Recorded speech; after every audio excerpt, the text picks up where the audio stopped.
शांति। नमस्कार and a warm welcome to our series Aaina. खुद को जानने और पहचानने की श्रृंखला में आज हम निर्भयता के कुछ और पहलुओं के बारे में चर्चा करेंगे। हमारे साथ हैं वरिष्ठ राजयोग शिक्षिका आदरणीय बीके पूनम दीदी जी। दीदी जी, आपका बहुत बहुत स्वागत है। दीदी, पिछले एपिसोड में आपने हमें बताया कि भय क्या है, वो क्यों आ जाता है हमारे अंदर और उसे हम कैसे दूर करें। पर फिर भी आज हम देखते हैं कि हमारे अंदर अलग अलग तरीके के डर घर कर गए हैं। जैसे कि कुछ लोगों को ये लगता है कि हम अध्यात्म के मार्ग पर चलेंगे तो वो बहुत कठिन मार्ग है, हमें बहुत कठिनाइयों का सामना करना पड़ेगा। वो डर जाते हैं, भयभीत हो जाते हैं। तो इस डर को, इस भय को हम अपने अंदर से कैसे हटाएं? शांति। अध्यात्म के मार्ग की सही जानकारी लोगों को नहीं है, इसलिए वो भयभीत होते हैं। लोगों में ये धारणा बन गई है कि ये जंगल में जाने का, तपस्या करने का, परिवार समाज को छोड़ देने का एक मार्ग है। तो वो ये सोचते हैं घंटों साधना करना, घंटों जप करना, तप करना, ध्यान करना ये असंभव है, हम नहीं कर पाएंगे और हम परिवार समाज से कैसे दूर रह सकते हैं। लेकिन परमात्मा ने हमें बताया है कि सन्यासी नहीं बनना है, कर्म योगी बनना है और कार्य करते हुए, अपनी जिम्मेदारियों को निभाते हुए, घर गृहस्थ में रहते हुए हमें आत्मा के मूल्यों को विकसित करना है। आध्यात्म की परिभाषा क्या है? आध्यात्म आत्मा का अध्ययन, आत्मा का विकास, आत्मा के गुणों का, शक्तियों का विकास।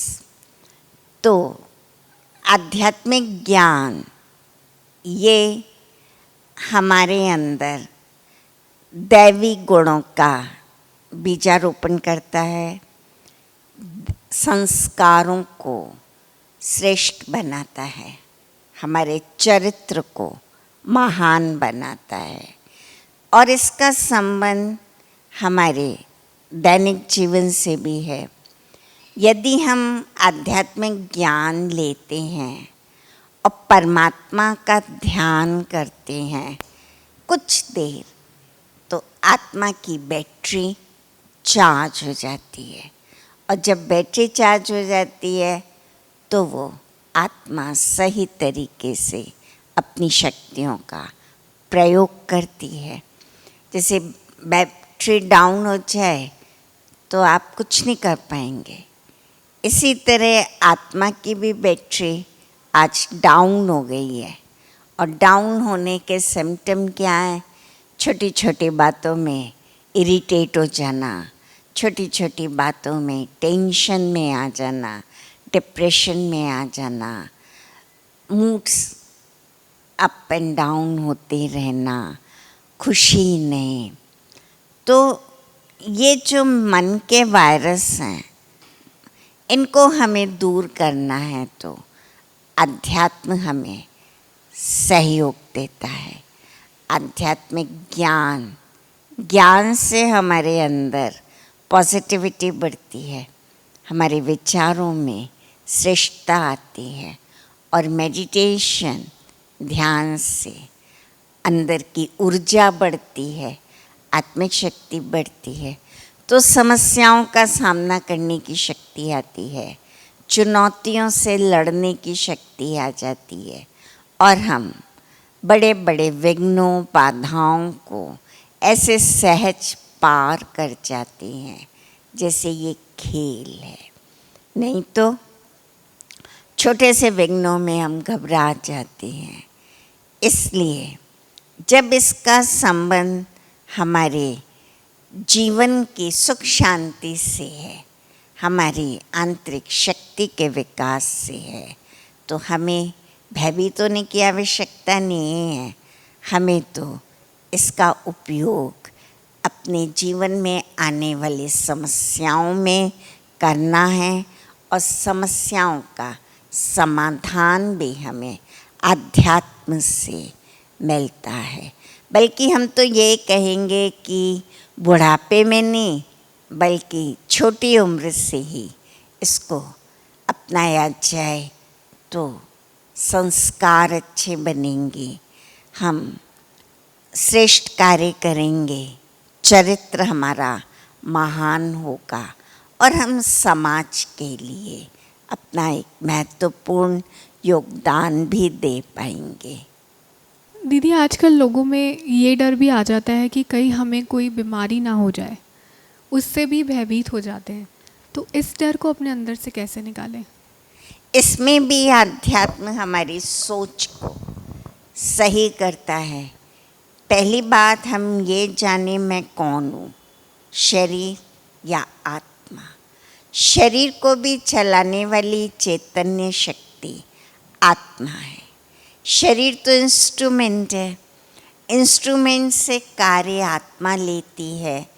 इंस्ट्रूमेंट में कुछ खराबी आ जाए, गड़बड़ हो जाए, तो हम उसकी रिपेयरिंग कर लेते हैं। भयभीत होने की ज़रूरत नहीं है। शरीर मोटर की तरह है, मोटर में कुछ हो जाता है, आप वर्कशॉप में डाल देते हो, मोटर ठीक होके आ जाती है। लेकिन मैं तो इसकी मालिक हूँ ना, आत्मा, ड्राइवर हूँ मोटर की। मैं शरीर का कंट्रोलर हूँ। मैं स्वस्थ हूँ, ठीक है, शरीर में रोग आते हैं और दवा की जाए, उपयुक्त भोजन लिया जाए, रेस्ट करें, एक्सरसाइज करें, तो रोग से मुक्ति भी हो जाती है। फिर हम भयभीत क्यों हों? ये तो शरीर के हिसाब किताब है जो आते हैं, और पिछले कुछ हमारे कर्मों का भी फल है। बीमारी को सोच सोच के बढ़ाए नहीं, कर्ज नहीं बनाए मर्ज, लेकिन बीमारी है, आई है, ये भी कोई कर्जा उतारने आई है, चलो अच्छा है, कोई कर्जा है उतर जाएगा, हम हल्के हो जाएंगे। तो बीमारी में जितना हम खुश रहते हैं, ये सोचते हैं कि चलो कर्जा उतर रहा है, हिसाब किताब चुकता हो रहा है, तो अच्छी बात है ना। तो बीमारी को सोच के भयभीत नहीं हो, लेकिन उसको भी एक पार्ट समझें जीवन का, और शरीर के साथ होता ही है, एक्सेप्ट करें और पॉजिटिव रहें, ईश्वर का ध्यान रखें, तो ईश्वरीय शक्ति मिलेगी। और उस पर्टिकुलर पार्ट को भी जहाँ भी रोग आ गया, उसको आप परमात्मा से शक्ति लेके वाइब्रेशन दें। मेडिटेशन में हम ये सिखाते हैं, जब आप उस पार्ट को परमात्मा लाइट के वाइब्रेशन देंगे तो उससे वो जल्दी हील हो जाएगा। दीदी, ये हम सब जानते हैं कि जन्म है निश्चित है तो मृत्यु भी निश्चित है, पर फिर भी मृत्यु के बारे में सोचकर भी लोग भयभीत हो जाते हैं, वो डर जाते हैं। तो इस डर पे कैसे विजय प्राप्त करें? मृत्यु इस रूप में लिया जाए कि वस्त्र बदला है, आत्मा नहीं खत्म होती। आत्मा तो अमर है, अविनाशी है। आत्मा एक वस्त्र छोड़ के दूसरा लेती है, एक रोल से दूसरे रोल में जाती है। तो मैं आत्मा हूँ, मैं आत्मा अमर हूँ। शरीर वस्त्र है, रोल के लिए मैंने कॉस्ट्यूम लिया है, तो ठीक है, पुराना वस्त्र उतारते हैं, अब नया लेंगे, तो नया लेने की खुशी होगी। और केवल हम वस्त्र बदलते, स्थान बदलते, स्थिति बदलते, और अपना पार्ट बदलते हैं। बाकी आत्मा तो आगे नए वस्त्र में रोल करती ही है, अपना पार्ट बचाती है, तो भयभीत होने की आवश्यकता नहीं है। जैसे आप पुराना कपड़ा उतार के नया लेते, इसी तरह से ये भी एक प्रक्रिया है। तो खुशी से हम इस सच्चाई को स्वीकार करें, और जो हमारे साथी हैं वो हमें आगे मिलेंगे। अभी हमारे साथ रोल कर रहे हैं, आगे जन्म में फिर उनके साथ हमारा पार्ट होगा, रोल होगा। दीदी, बहुत बार ऐसा होता है कि रिलेशनशिप में हम इनसिक्योर हो जाते हैं कि कहीं मेरा पार्टनर मुझे धोखा तो नहीं दे रहा, कहीं वो मुझे छोड़ तो नहीं देगा, हम अकेले तो नहीं रह जाएंगे। ऐसे अलग अलग तरीके के डर जब रिलेशंस में आते हैं तो उसको कैसे हम ख़त्म करें अपने अंदर से?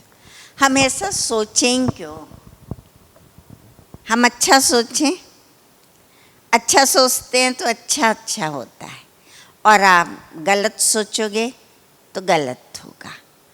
तो आप अच्छा सोचो और अच्छे उसके प्रति गुड फीलिंग रखो, उनको एक्सेप्ट करो, एप्रिसिएट करो, उनकी क्वालिटीज़ को, उनके व्यक्तित्व को। तो फिर आपके अंदर से ये भय निकल जाएगा, और हर आत्मा में कुछ विशेषताएं भी हैं, कुछ कमियां भी हैं, तो मुझे उनसे प्रेम रखना है। और प्रेम क्या है? उनको अच्छाई और कमियों सहित स्वीकार करना। ऐसा नहीं अच्छाइयाँ नज़र आएं तो हम प्रेम बनाए रखें, और कमियां नज़र आएं तो हमारे अंदर थोड़ी सी वितृष्णा आ जाए। नहीं, तो मैं प्रेम स्वरूप आत्मा हूँ। प्रेम मेरा एक दिव्य गुण है। मुझे अपने अंदर प्रेम भावना बनाए रखनी है, और पार्टनर को भी प्रेम की दृष्टि से देखना है, प्रेम से बोलना है, प्रेम से ही कार्य करने हैं, प्यार से ही, प्रेम से ही सेवा करनी है। तो आप जब इस गुण को व्यवहार में लाएंगे तो आपका संबंध मजबूत होगा, क्योंकि संबंध का आधार स्नेह है। आप स्नेह देते जाओ, लेने की चाहना मत रखो मुझे मिले। मैं आत्मा प्रेम स्वरूप हूँ, मुझे स्नेह देना है, देना है। देते जाओगे तो आपका ये प्रेम का अकाउंट बढ़ जाएगा, और पार्टनर भी उस प्रेम में आपके साथ बंध जाएगा। और जो इनसिक्योरिटी की फीलिंग आती, कहीं छोड़ ना दे, हम अलग ना हो जाए, फीलिंग का सवाल ही नहीं है। काफ़ी कुछ हमारे ऊपर निर्भर करती है ये बातें। पहले तो मन से ही भय निकाले, नेगेटिव सोच ख़त्म करें, कहीं वो मुझे छोड़ नहीं देगा, धोखा तो नहीं देगा। क्यों देगा? विश्वास रखो, विश्वास पे ही सब कुछ है। दीदी, आजकल हम प्रेजेंट से ज़्यादा फ्यूचर की चिंता करते हैं। हर कोई फ्यूचर के बारे में सोचता है, और उसके बारे में सोच सोच के भी हम भय क्रिएट कर लेते हैं कि फ्यूचर में मेरा क्या होगा, मुझे सक्सेस मिलेगी या नहीं मिलेगी। पेरेंट्स सोचते हैं हमारे बच्चों का करियर बनेगा या नहीं बनेगा। अलग अलग तरीके के डर फ्यूचर को लेके हो जाते हैं। तो उस डर पे हम कैसे काम करें, उसे कैसे हटाएं? हम वर्तमान पे फोकस करें ना। वर्तमान श्रेष्ठ है तो भविष्य भी हमारा उज्जवल है। जो चीज़ अभी हमारे सामने है ही नहीं, हम उसके बारे में चिंतित क्यों हो? वर्तमान है अभी हमारे सन्मुख, तो हमें वर्तमान को बेस्ट बनाना है और व्यर्थ से बचना है। बाकी तो जो होगा अच्छा होगा, हर बात में कल्याण है। गीता हमें यही सिखाती है कि हर परिस्थिति में कुछ ना कुछ भलाई है। ठीक है, जो आएगा ड्रामा में सीन, ये भी एक ड्रामा है, ड्रामा में जो सीन आएगा मुझे उसको स्वीकार करके संतुष्ट रहना है।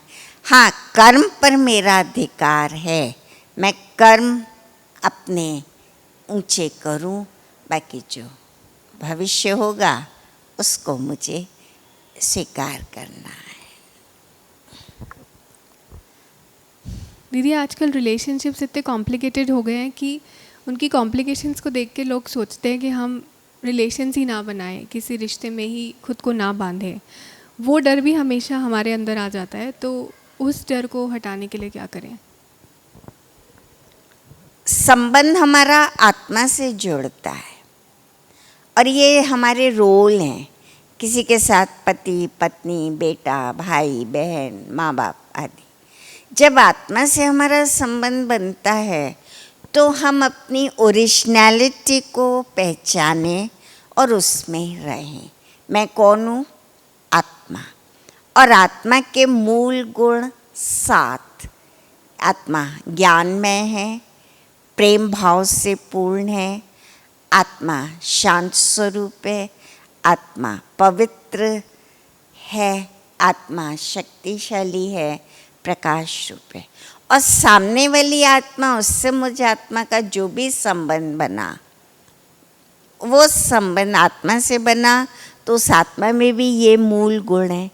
तो आप आत्मा के मूल गुणों को लेकर चलो और संबंध बनाओ, मूल गुणों का विकास करो मेडिटेशन से, अध्यात्म से।